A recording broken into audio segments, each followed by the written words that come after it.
അസ്സലാമലൈക്കും. ഇന്ന് ഞാൻ നിങ്ങൾക്ക് ഒരാളെ പരിചയപ്പെടുത്തി തരാം. മണ്ണാർക്കാടുള്ള ഹംസക്ക 9 വർഷമായിട്ട് UAE നാഷണലിന്റെ ഭാഗമായിട്ട് സൈക്കിളും കൊണ്ട് ഇങ്ങനെ കറങ്ങുകയാണ്. അപ്പോൾ പ്രത്യേകിച്ച് ഒരു പരിചയപ്പെടുത്തേണ്ട ആവശ്യമില്ല. സോഷ്യൽ മീഡിയകൾ, പത്രമാധ്യമങ്ങൾക്ക് നിറഞ്ഞു നിൽക്കുന്ന ഒരാളാണ്. ഹംസക്ക, എന്താണ് പറയാനുള്ളത്? എത്ര വർഷമായി കറക്റ്റ് നിങ്ങൾ UAE കറങ്ങാൻ? ഞാനിവിടെ UAE 10ാമത്തെ വർഷമാണല്ലോ. ഓക്കെ. ആ 9 വർഷത്തിലും ഞാൻ ഈ UAEക്ക് വേണ്ടിയിട്ട് മാഷാ അല്ലാ നമ്മള് അന്നം തരുന്ന നാടിനോടുള്ളൊരു നന്ദി നിലയ്ക്ക് 40 ലക്ഷത്തിലേറെ ഇന്ത്യക്കാർ ഇവിടെ വന്നത് കാരണം, ഇത്രയും ആളുകൾക്ക് ജോലി ഇവിടെ ഈ ഗവൺമെന്റ് കൊടുത്തത് കാരണം, അപ്പൊ ഈ നാടിനോട് നമുക്ക് വലിയ കടപ്പാടാണല്ലോ. തീർച്ചയായും നമ്മളൊക്കെ ഉയർച്ചയിൽ നമ്മളെ പോറ്റുമ്പോ നാടായ UAE-നോട് ഒരു കടപ്പാട് നമുക്കുണ്ട്.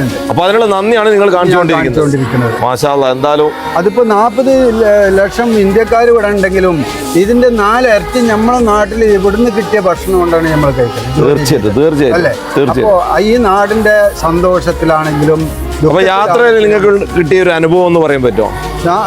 നിങ്ങൾ തുടങ്ങിയത് സ്റ്റാർട്ട് ചെയ്തത് അബുദാബിന്നല്ലേ? അബുദാബിന്നാണ് ഞാൻ. എമിറേറ്റ്സിലും എത്തിപ്പെടാന്നാണ് ഉദ്ദേശം. ഇൻഷാ അല്ലാഹ് അങ്ങനെയാണ് ഞാൻ. യാത്രയിൽ എന്താണ് അനുഭവം? യാത്രയിൽ എനിക്ക് വളരെയധികം സന്തോഷവും കാര്യങ്ങളും ഇവിടുത്തെ പോലീസിന്റെ ഭാഗത്തുനിന്നും ഇവിടുത്തെ ഇവിടുത്തെ എല്ലാ ആളുകളിൽ നിന്നും നല്ല സപ്പോർട്ടും കാര്യങ്ങളും എനിക്ക് തന്നുകൊണ്ടിരിക്കുന്നത്. അപ്പൊ ഇത്രത്തോളം UAE-നെ ഇഷ്ടപ്പെടുന്ന മലയാളികൾ ഇവിടെ ഉണ്ട് എന്നുള്ള ഒരു തെളിവുകൾ കൂടിയാണ് നമ്മുടെ ഹംസക്ക. എന്തായാലും ഹംസക്കാക്ക് ഹാപ്പി നാഷണൽ ഡേ UAE.